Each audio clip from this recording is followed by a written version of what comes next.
Hey there mga my loves, Virgo! Thank you so much for always being here with me in this channel. So before we dive into your September 2023 readings, reminders na hindi po ito for everybody. So piliin mo lamang yung mga mensahe na para sa iyo, at kung feel mo na ang reading na tayo para sa iyo, then this reading might be free. So yun nga, no, wala rin tayong gender dito, cross-watchers. You're all welcome here at timeless din po ito. So ano pang hinihintay natin? Tinan na natin Virgo kung ano bang meron sa inyo September 2023. Spirits and Angel, guys, Archangel Michael, thank you so much. Can you please show me messages for my lovely Virgo for the month of September 2023, please? Virgo, September 2023, please.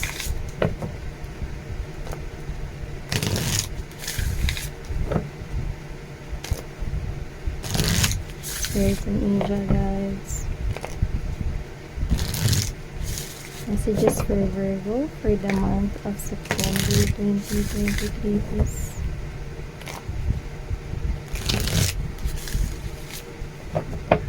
Come on. Let's see.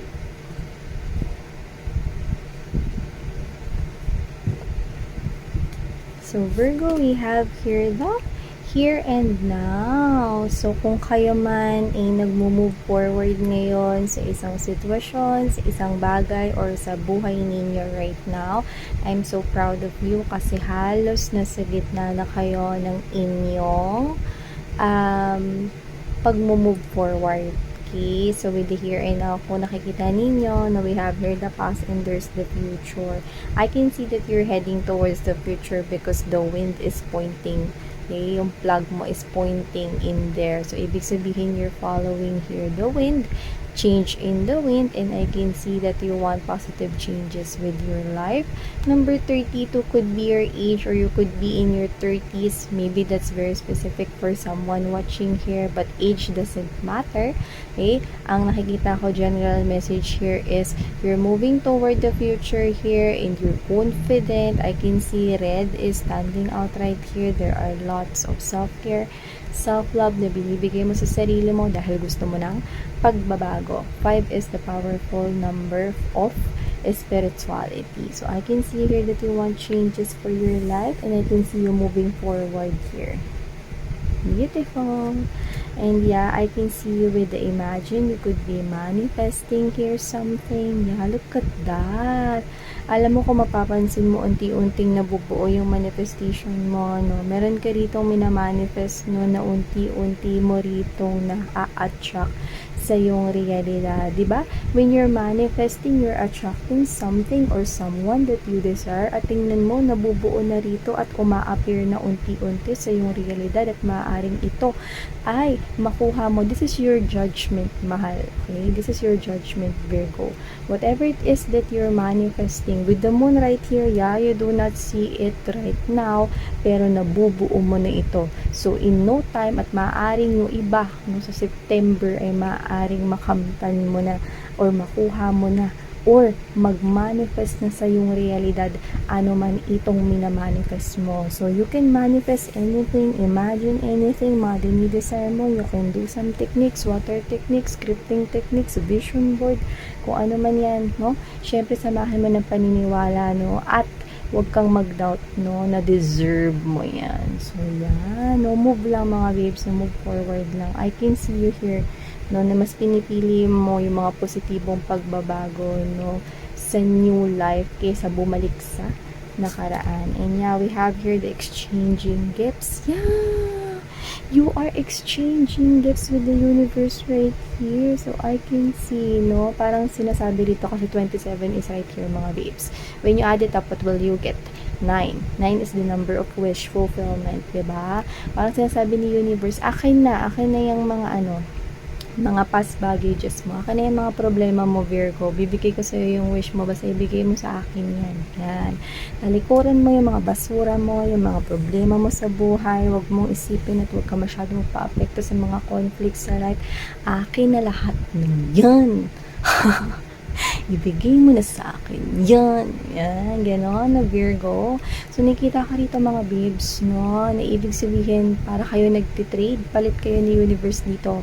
Kanya na yung mga pasakit at pabigat sa buhay mo, ibigay mo na lahat ng mga bagahe rito pinapasan mo at ibibigay niya sa'yo ang mga desire at kahilingan mo. At guess what? We're talking about September, mga honey. So, ibig sabihin, maaaring ito ay maganap na. Basta i-let go mo lang, no? Kung ano man yan toxic sa buhay mo, pasanin sa buhay mo, no? Tanggalin mo, bigay mo kay universe yan. See? Ito nga yun. Ibigay mo, i-exchange mo kay universe, mga mahal, no? Ang chaos at conflict yan, no? See?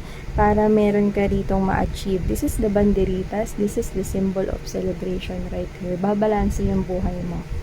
33. That is the angel number 33. 3333. 33333.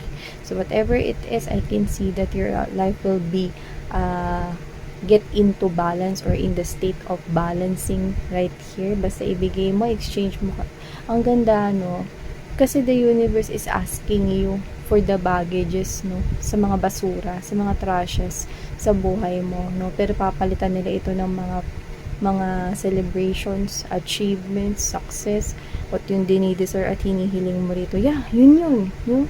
Ako yung messenger dito, ako yung tagapagsabi, ako yung medium dito. Message in a bottle, ayun yung mensaheng gustong iparating sa inyo ni universe, no?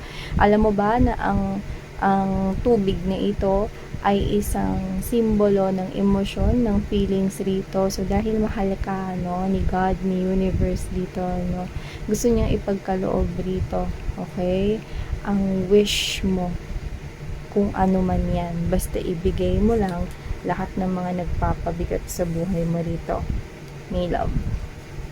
Man, taray, Virgo, I love it, no?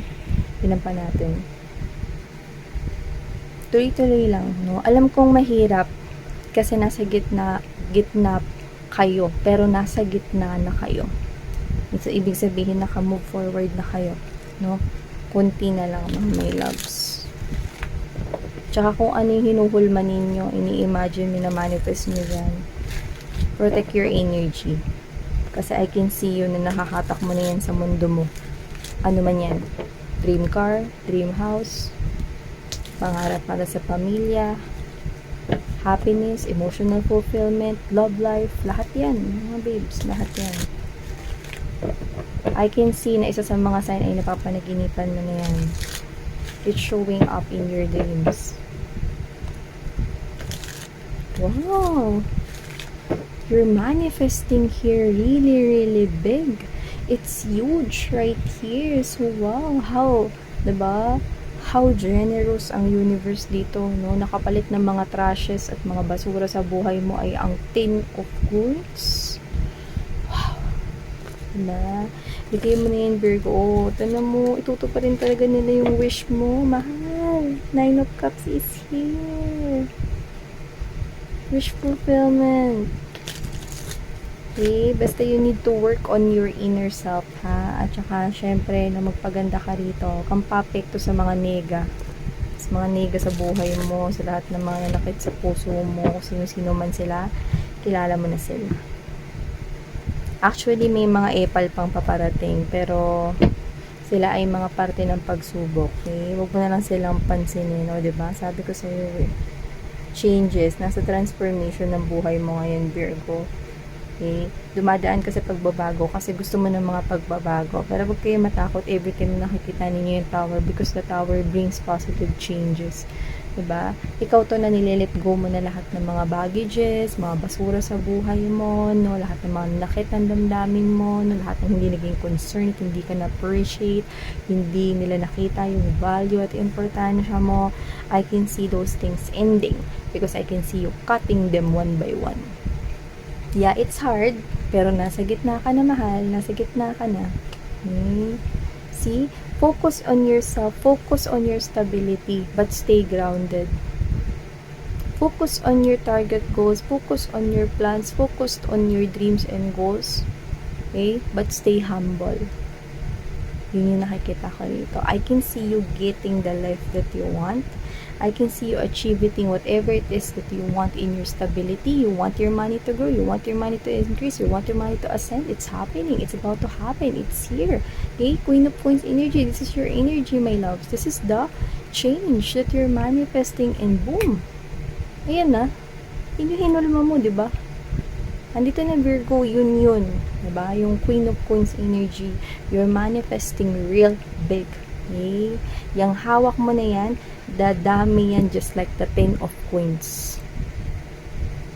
At aantayin mo na lang na mamunga ng mamunga ang bawat puno ng mga ininvest mo. Effort, passion, okay? Hindi mo sinukutong mga pangarap mo, nagtrabaho ka, nagpursige ka, ayan, mga babes, no? Ang bunga ng iyong pagtsatsaga. Okay, mga pangarap mo sa buhay. Yeah. Oh, blessings. You do not see coming. It's behind you. It's behind you. No, blessings. Mga babes, nakikita ko rito. Okay, blessings when it comes to money, prosperity. Nakita ko rito nang nag-uumapaw rito ng grocery. So, maaaring kayo to mga babes, no, na hindi kayo mawawalan ng pagkain, no. Lahat na pangailangan ninyo ay mapoprovide dito. Ang ref ninyo ay laging puno. Ito kayo, no, na may pagkain. Meron ditong grasya. Diba? Nakita ko dito. Blessings nasa likuran mo, mga mahal, no? Sa iba, new love ito na paparating, o yung iba, dalawa pa nga yan eh. May blessings ka na punong-puno ka rito ng abundance, no? Plus may new love pa rito paparating. And it's not just new love. It's someone here that you're gonna marry here. Because that dove, okay, that bird is the symbol of marriage. Okay? I can see you, no, na kinakasal kayo rito ng priest, or kinakasal kayo rito ng someone with authority, no, para maging sagrado ang inyong pagsasama, ang inyong pag-iisang dibdib dito, no. Kasi naman tong tao na to, this is fated right here na maikasal ka sa kanya. Yeah, see? I can see you here, no, na magsisimulang magpasok rito, no, like bigla, like too good to be true. Magsisimulang pumasok ang mga oportunidad rito, mga mahal, no? Pag binigay mo na, no, pag trinade mo na rito, no, kay universe ang lahat na mga nagpapabigat ng loob mo, lahat ng mga tao rito, no, na walang ginawa kundi hilahin ka pababa, no, bitiwan mo na, i-pull back mo yung energy mo sa kanila. Huwag ka rin mag-react sa kanila, no, hugutin mo talaga lahat ng energy mo sa kanila, like total dead ma, diba? So, nakikita ko rito mga babes, na kung ano man itong mga bagay na mapaparating sa buhay mo, hindi ka rin makakapaniwala na magsisimulang pumasok rito. Ang iisipin mo pa nga dito, ay swerte ito na mga pumasok sa buhay ko. Hindi. Kasi mga babes, no, ikaw ang nagdala niyan sa buhay mo. Okay? Kasi isinuko mo, sinurrender mo lahat rito, no, yung mga bagay na hindi mo na kailangan, no, kay universe. Binitiwan mo na, binitiwan at nilaglag mo na lahat sa bangin. Yun. See? Tingnan mo yung hawak mo niyan. Tingnan mo mga mahal. Yung isang coin na hawak mo, dumami oh. This is the 9 of coins. Kanina, di ba, nagbumungad na yung 9 to the 10 of coins. Magsisimula ka sa umpisa, 9, tapos to the 10 of coins. So, are you kidding me? So, ibig sabihin talagang success ang nakikita ko sa inyo rito. Okay? Nakikita ko rito. Ano man yan, minamanifest mo, trabahong gusto mo, love life na gusto mo, business na gusto mo, it's here. Yung hinuhulma mo, ayan, nagsishape na nga. Nagsishape na eh. Diba? Blessings are coming in your life. Yeah. And I can see you protecting here your resources. Why? Kasi nga magkakaroon ka rito ng mga properties kung gusto mong bumili ng mga yan. Magkakaroon ka rito ng malaking savings, makakapag-ipon ka. Kaya I can see you protecting here yung mga pinaghirapan mo. Kasi magiging madami yan, mahal. Magiging madami yan. Imagine, you're holding only 1 coin, you make it 9, and you made it 10. So, madami yun. Okay? Ikaw ito, no, na lahat, ito totoo mga ones na to na nagpo-point out sa'yo rito. One day, they will come at you. They will ask you. Baka naman pwedeng pengin yan. Baka naman pwede mo kaming tulungan, whatever. I can see you here, no, na hindi sa nagdadamot ka, pero these people right here, alam mo yung mga parang hypocrite. Yeah, kinda like that. So, sino man itong mga people na iti, I can see you here na naaamoy mo na sila at kilala mo na sila. Kaya you're saying no. Because they did not need your help. They do not need your help. Okay? They're just there. Okay? Pag binigyan mo sila, alam mo sa sarili mo may masasabi pa rin sila. Yun nakikita ko dito. Ganun talaga. See? I can see you moving away. Exactly. You're moving, okay, into calmer water. Others of you could be a single mom or a single dad, but doesn't have to be. But this is in general. This is you moving into calmer water. You're moving from the past going to the future. You're moving towards your manifestations right here. You're trading all of your past bad experiences, chaos, conflict with the universe about to give to you, kapalit ng lahat ng mga binigay mo rito, mga problema sa kanila ay ang mga biyaya. Wow! Yeah. See? I can see you right here. Okay? Lahat ng mga tao rito na nireject ka, nakikita ko sila rito mapapagod, no? Nasuyuin ka ulit, no? Or, alam mo yun, no? Ang tawag nito, suyuin ka or parang i-convince yan. I-convince ka nila, no? Na-communicate sa kanila, no? I can see you saying no. Okay? I can see you here. Okay? Rejecting them. Whatever offer it is. Mag-partner ka naman sa akin sa business ko. I can see you saying no. Okay? Because you already know who are these people. Diba? So, I can see you here defending your resources kasi madami at dadami yan.